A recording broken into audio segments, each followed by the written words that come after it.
WhyIslamLA Rasulullah. Alhamdulillah, we will go with our second part of this video.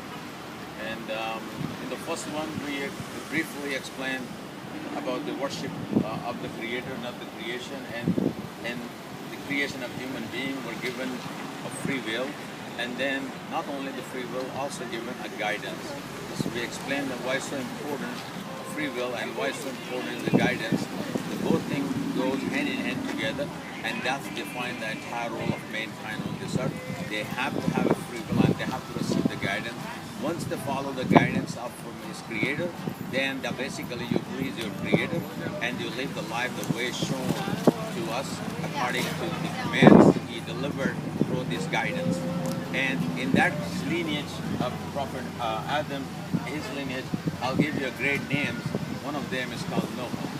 Noah was one of the major prophets and messenger considered, and he was given the guidance, and so he delivered the message to his people. And after that, in the same lineage, we go with the Prophet Abraham. Abraham is a very key figure in our understanding of today's religion, the time we live in. Because Abraham is considered as a father of many, many nations. And if you refer back to the previous scripture, there are verses in the Old Testament talks about this. Especially, I mentioned also one of the verses in Genesis, which is in 17:4, that God says, "I will make you the father of multitude of nations," and that's very important way to understand. That the lineage of Adam and Eve all together receiving the guidance, and the Prophet Abraham was given a title that he becomes a major prophet in our understanding is the father of multitude of nations. And from his lineage we see a great prophet called Isaac, which is and this has come from his wife called Sarah. And other one we see Ishmael on this chart, which is come from Hagar. These are the wives of the Prophet Abraham, peace be upon him. And these two wives, they gave one is Isaac and one is Ishmael. From Isaac we see a prophet called Jacob, which is one of the very known name is called Israel. Also the title of Jacob is called Israel. And he has 12 children, and becomes each children represented tribe. We call also the 12 tribes of children of Israel. So everybody know from up to here that this lineage was chosen by God, blessed by God, and this is from lineage coming from the descendant of Abraham from this side. And they received the revelation called Torah, and that's a very well-known scripture that I think everybody knows on this earth. Majority of people know what the Torah is, the law given to Moses, Prophet Musa alayhi salam, or Moses in Arabic, Musa alayhi salam, and Moses received this Torah. Psalm, which is in Arabic, use the word Sabur, was given to Prophet David, which is a Dawood in Arabic. And then other prophets and messengers came, and then we see Jesus, peace be upon him. He was a virgin birth from Mary, and he was received a revelation called good news or a gospel.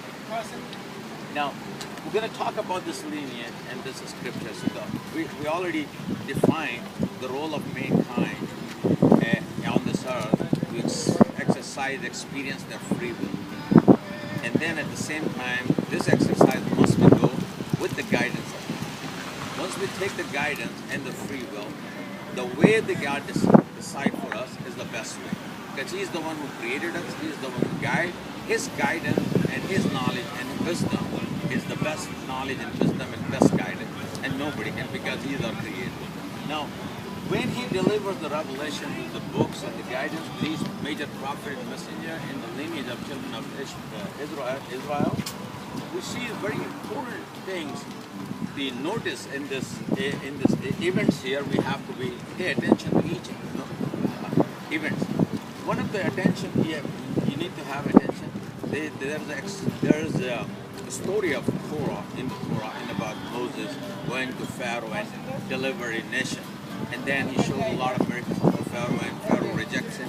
And then later on, he gets drowned and his people get liberated. And then after that, the people start worshiping God. Now, amazing that so many miracles were seen, and the people turned, instead of worshiping the Creator, which we just explained, the whole dedication, your glory, your glorification or praises goes to the Creator. Now you're praising cow or worshiping cow, and that sort of behavior, so which is a clear disobedience from the commandments of God, which is the worship of the Creator, not the creation. Then we see another incident. You will find that they were demanded a day to the God who will worship you, and they call it Sabbath. And we see the incident of breaking the Sabbath. And there are many prophets and messengers also send them to continue to guide them. They start mocking those prophets and messengers and disobeying them. And one of the prophets, if you notice in the Old Testament, called John the Baptist, in Arabic called Yahya, Yahya alayhi salam, and they killed him. Those people killed him. And then from the same lineage, we see the great prophet and messenger come. He's a virgin birth. His name is Isa ibn Maryam. In Arabic and English, we use the word Jesus, son of Mary. And he was given a book called Good News or Injil or a Gospel. And he came also for the lost sheep of children of Israel, or he brought various signs and wonders and miracles for them. And he also was a Messiah for them, to bring them from the darkness to the light, because after going through this. Now, after that, we see that the incident of crucifixion happened, and then we do not know what goes on after this. Now, we're gonna analyze these events in the light of our understanding, and then we see how God deal with the situation after that. And that's the most crucial point to understand. Everybody who is a Jew and Christian, they have to understand their religion and their theology in a proper way. That when God is all-wise and all-knowing, if He's sending a group of people, we call, let's see, group of people, children of Israel, He wants to help them, He wants to guide them, He wants to take care of them, because He promised them, and He promised Abraham, because He's the father of many nations, He promised Abraham that He will guide to this nation. But the reaction of children of Israel, but totally you see that we just mentioned, these reactions were different, breaking the commandments, killing the prophet, and all. So let's say a group of people you want to help, and you send a messenger to them, and then the report comes to you, the guy was killed. Or the report comes, they try to crucify him. Now imagine if you are a sensible person, you are a clever person, you are a wise person, then you are not going to send another guy over there just because he will be killed also too. Common sense. But what if you love the group of people? Because you promised them that I will guide them. So what he did, the gods helped them to the lineage of Ishmael. He chose the last prophet, Prophet Muhammad, peace be upon him. And this time he sent a revelation to him orally. That's one of the things you have to notice. We have to notice ourselves, that the oral transmission was given to Prophet Muhammad for just only reason that he will memorize every single word that God will deliver. So he has to memorize the word for word, and that becomes a final word from God. And that final word will help every people on this earth, because Abraham is the father of many nations. So he's going to help the children of Israel, the children of Ishmael, and the rest of the many. And how God helps to take care of children of Israel, that He did not ignore them. He did not tell them that you are not going to get any guidance after that. And although all those events happen, God is still loving and merciful, and He's taking care of them. And He promised to Abraham, He's still guiding the children of Israel. So He told the prophet, invite them to the way of Abraham. How is the way of Abraham? Because definitely if you move all our disputes, okay, and go back to Abraham, we will have a very clear picture about worshiping the one Creator. Now here, where we see the picture of people who dispute over Jesus, a group of people love Jesus and Mary. They have churches, and then the division in the churches called the Catholic, Protestant, and then those who did not accept Jesus and Mary, they got their synagogue and their position of rabbi. Now they're all children of Islam. How could God divide people like that and not even guide them? That's the one thing. So God, and how could God confuse people to become in many churches? So the two things are happening: a confusion at the theological level, major confusion. People have a division in the churches and denominations, and the families are divided, all the beliefs and ideas. We still see a lot of denomination comes and every time. And there's a lot of stories about Jesus, whether he died, he did not die, he went to France, he went to India, he went to Russia. So many controversies about the person of Jesus, peace be upon him. And there's still people, in 2014 in our time, movies are going on and everything. And people are confused. Every year, 2-3 years, Hollywood makes a lot of money by creating money. Or some other group comes with a lot of Da Vinci Code. And these are all the mysterious ideas and beliefs and the people using it for their material gain on this. But if a sensible person will look into this, then God is not the author of confusion. He is the author of clarification. God is not the divider of mankind or humanity. God is the uniter. He unites the people. He unites the mankind. Unites our heart.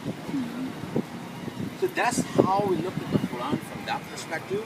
The Prophet Muhammad says, "Oh, children of Israel, look at Abraham. Prophet Abraham was neither a Jew or a Christian. Number one. So if you come back here, definitely the Jews and Christians divided here. When the scripture came and Jesus came and the Judea was established, so these are the ideas of Jews and Christians. But Abraham was neither a Jew nor a Christian. So what he was, this is a very beautiful verse in the Quran, which is inviting the people to the way of it. So I will go with that. It's called the verse chapter number 6 and 161. It's a beautiful verse in the way. So say, indeed, my Lord has guided me to a straight path, a correct religion, the way of Abraham, inclining towards truth. He was not among those who associated others with Allah. Now that's very important because Prophet ﷺ, and peace be upon him, he is inviting them back to the way of Abraham, which is the correct religion. What is the correct religion? Because Abraham believed only with God. And he did not join anybody with the God. He did not join any partner with God. So now, if we believe, if we have to uphold the covenant today, what are we going to believe? Worship the Creator, not the creation. So the God is the only Creator. And that is the covenant of Abraham. So the Prophet Muhammad, peace be upon him, he invited both Jews and Christians, entire children of Israel. They had the open invitation to become a family of Abraham, unite the family of Abraham, include the Prophet Muhammad and the Prophet and Messenger, and let's go back to the way of Abraham and believing in the God of Abraham and uphold that covenant that thou shalt not have any God beside me. That is the first commandment given into the Holy Scripture. And that basically becomes our salvation verse. We'll talk about salvation over the next video. Inshallah. Jazakallah.